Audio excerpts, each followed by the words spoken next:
আসসালামু আলাইকুম। দেশ এবং প্রবাসী আপনারা যে যেখান থেকে দেখছেন আপনারা সবাইকে আন্তরিক শুভেচ্ছা। আপনারা জানেন গতকাল রাতে মার্কিন যুক্তরাষ্ট্র হঠাৎ করে কথা নেই, বলা নেই, কোনো কিছু নেই। ইরানের ভেতরে ৩টি পারমাণবিক স্থাপনাকে কেন্দ্র করে হামলা চালায়। এবং ইরান কেন সেভাবে সেই হামলা থেকে বড় ক্ষতি হয়নি, কিভাবে বেঁচে গেল? তার সাথে সাথে এই হামলার পর ইরান কি কাজটা ঘটেছে?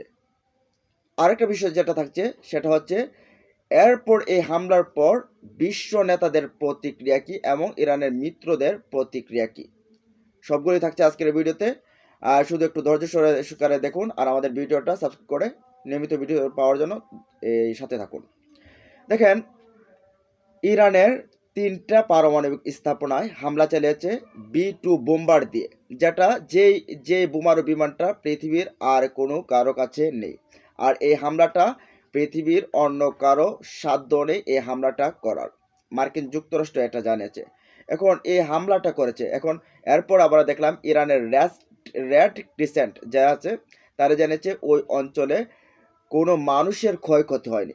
এখন চিন্তার বিষয় না এখানে, যে এত বড় আঘাত B2 বোম্বার দিয়ে, যেটা সারা পৃথিবীতে এরকম ধরনের এত বড় এত বিশাল আকারের এই অস্ত্রই নেই, সেটা দিয়ে হামলা করেছে আবার 3টা জায়গায়, আবার সেখানে কোনো মানুষের হতাহত ঘটেনি। এমনকি সেখানের যে তেজস্ক্রিয় পদার্থ, পারমাণবিক যে পদার্থ, সেগুলোও নেই। এখন একটা চিন্তা করে দেখেন, ইরানের সবচেয়ে বড় যে পারমাণবিক স্থাপনা সেটা হচ্ছে ফোর্দো।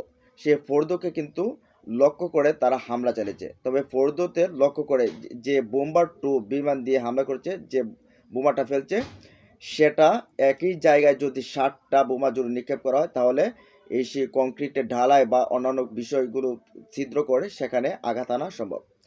তবে বিষয়টা হচ্ছে কেন, কিভাবে এই বড় ধরনের ক্ষতি থেকে ইরান বেঁচে গেল?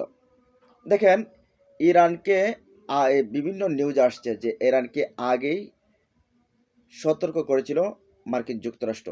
এটা মূলত মার্কিন যুক্তরাষ্ট্রের হামলা নামক একটা আইওয়াস, পৃথিবীবাসীকে আইওয়াস আর ইসরায়েলের কাছ থেকে দায় এড়ানো। এটা এমন একটা, অনেকেই বলছে যে আমেরিকা পূর্ণ যুদ্ধে জড়াবে না। এটা দিয়ে ইসরায়েলকে বোঝাতে চেয়েছে আমি তোমার মিত্র, তোমার পাশে আছি।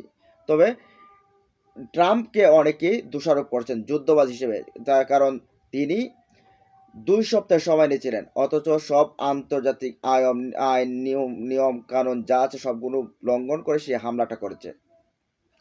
এখন বিষয়টা হচ্ছে যে বেশ কয়েকটা নিউজ কিন্তু আপনার আসছে, যে গণমাধ্যমের নিউজগুলো আসছে যে ইরানকে গোপনে সতর্ক করে দিয়েছিল আমেরিকা, যার কারণে ওই অঞ্চলে কোনো মানুষের ক্ষয়ক্ষতি হয়নি। ওই যে এই পারমাণবিক স্থাপনা রয়েছে সেখানের যে সরঞ্জাম বলেন, তারপর তেজস্ক্রিয় পদার্থ বলেন, সবগুলোই কিন্তু রয়েছে, সে কোনো কিছুই কিন্তু নষ্ট হয়নি বা ক্ষতি হয়নি। এমনকি সৌদি আরব বলছে যে তেজস্ক্রিয় পদার্থের কোনো কিছু এখানে লক্ষণীয় হয়নি, যে এখান থেকে ক্ষতি হয়েছে বা কোনো কিছু হয়েছে।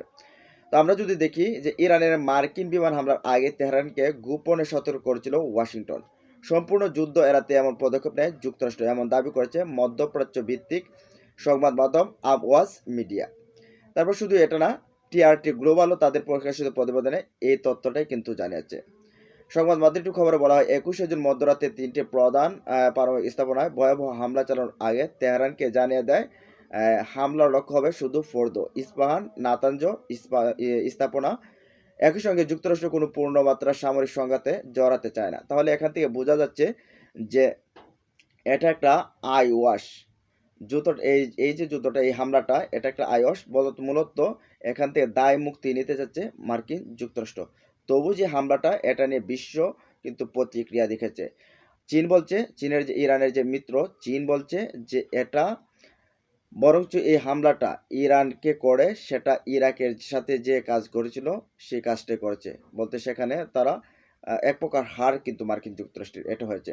তারপরে জাতিসংঘের মহাসচিব অ্যান্টনিও গুতেরেস বলছেন যে এটা অত্যন্ত আন্তর্জাতিক আইন লঙ্ঘনীয় কাজ যেটা যুক্তরাষ্ট্র করেছে। এটা খুবই ঘৃণিত, খুবই জঘন্য একটা কাজ করেছেন।